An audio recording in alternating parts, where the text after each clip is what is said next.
Welcome to This Explainer. Today, we're unpacking a topic that honestly stresses out way too many of us, budgeting. But here is the secret. It absolutely shouldn't feel like a guilt-ridden math exam.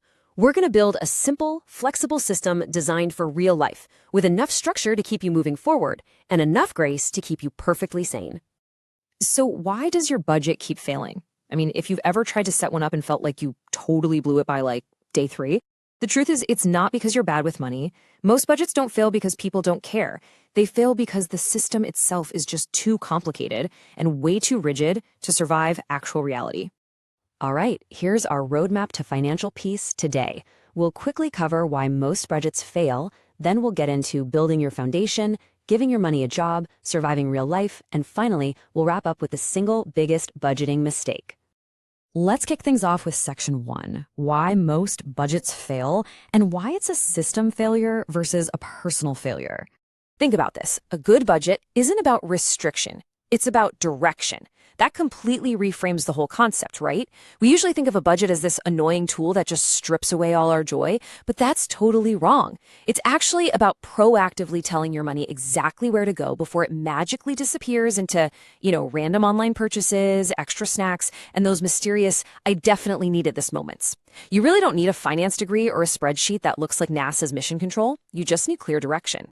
Moving right along to section 2, building your foundation, covering steps 1 and 2. Okay, step 1 is knowing your actual monthly income. And I cannot stress this enough, we must budget with real take-home pay, not your gross salary, not hoped-for income. Take-home income is what actually lands in your bank account after all the taxes and deductions take their cuts. If you get paid biweekly, just multiply your typical paycheck by 2.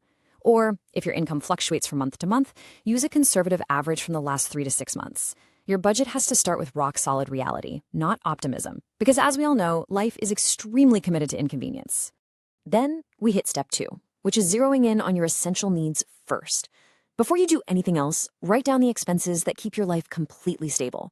We're talking about rent or your mortgage, utilities, groceries, transportation, insurance, minimum debt payments, and childcare. The goal here isn't to squeeze all the fun out of your life. The goal is to make sure your absolute basics are securely covered before the rest of your money wanders off to treat an aggressive Tuesday. A strong budget protects your present and your future. Now for section 3, giving money a job, where we'll look at steps 3 and 4. Step 3 is honestly where this whole process starts to feel incredibly powerful. You need to give every single dollar a job. That means every dollar of your income should be assigned a specific purpose before the month even begins. Some money goes to bills, some to groceries, some to savings, some for debt payoff, and yes, some goes toward guilt-free fun spending. When every dollar actually has a job, you get to spend your money without constantly wondering where it all went. A super simple, really effective starting point for assigning those jobs is the classic 50-30-20 rule. That's 50% for needs, 30% for wants, and 20% for savings and debt. But remember, this isn't some sacred, unbreakable law. If your rent is incredibly high right now, or if your debt load is heavy, those percentages will absolutely need some adjusting. The point isn't about achieving mathematical perfection. It's about gaining real control over your resources. For step 4, you've got to pick a budgeting method that actually fits your unique personality. Because let's face it, the best budget in the world is totally useless if you absolutely hate looking at it. You can go with the notebook method if you like simple, physical tracking by hand.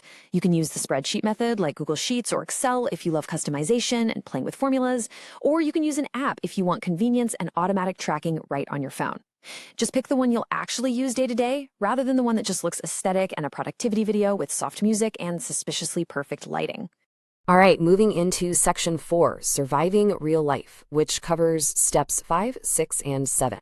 Step 5 is all about demanding flexibility. See, a fantasy budget assumes absolutely no surprise expenses, no social life, no sudden cravings, and 0 human error. But that is just a fantasy with numbers attached to it, and it's exactly where most budgets break down. A real-life budget, on the other hand, builds in flexible categories like personal spending or entertainment, along with a small emergency buffer. Even a tiny cushion is a total game changer when a prescription, a flat tire, or some random school fee shows up out of nowhere. A flexible budget bends without breaking. It's actually survivable. Step 6 is tracking what you spend consistently. And notice I said consistently, not obsessively, and certainly not with sheer panic. If you never actually check your spending, your budget just turns into a wish list.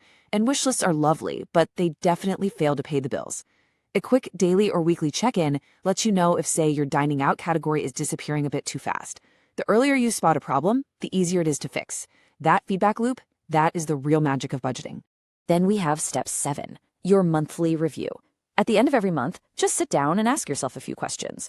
What worked? What didn't work? Maybe groceries were way more expensive than you thought, or maybe some forgotten subscription is quietly draining your account. Which category was set too low? Where did you overspend? Or hey, did you save more than expected?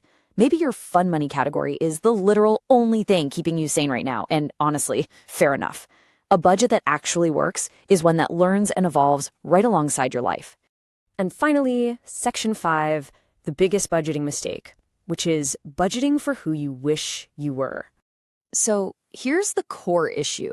People assume they will suddenly cook every single night, never impulse buy anything ever again, completely stop ordering coffee, and basically become a flawless money machine by Friday. That kind of budget, it might look incredible for about a week, but then real life shows up, the budget inevitably fails, and instead of blaming a flawed, impossible system, you end up unfairly blaming yourself. And that's just a trap. A much better budget is one that is fundamentally honest. It reflects your actual habits so you can improve them over time, which is really how true change sticks. You need a system that is simple, flexible, and sustainable. No crazy financial acrobatics required, no impossible expectations. Just a solid, real-life structure to keep you moving forward without trapping you in a guilt spiral every single time you buy a snack. So I want to leave you with this final thought. Your money doesn't need more pressure from you. It just needs a plan. The best budget isn't the most complicated one. It's the one you can actually live with. So, what do you say? Are you ready to ditch the fantasy and build an honest system? And perhaps more importantly, once you finally have all this extra money saved up, what are you going to do with it? Think about that. Thanks for joining this explainer, and I'll catch you next time.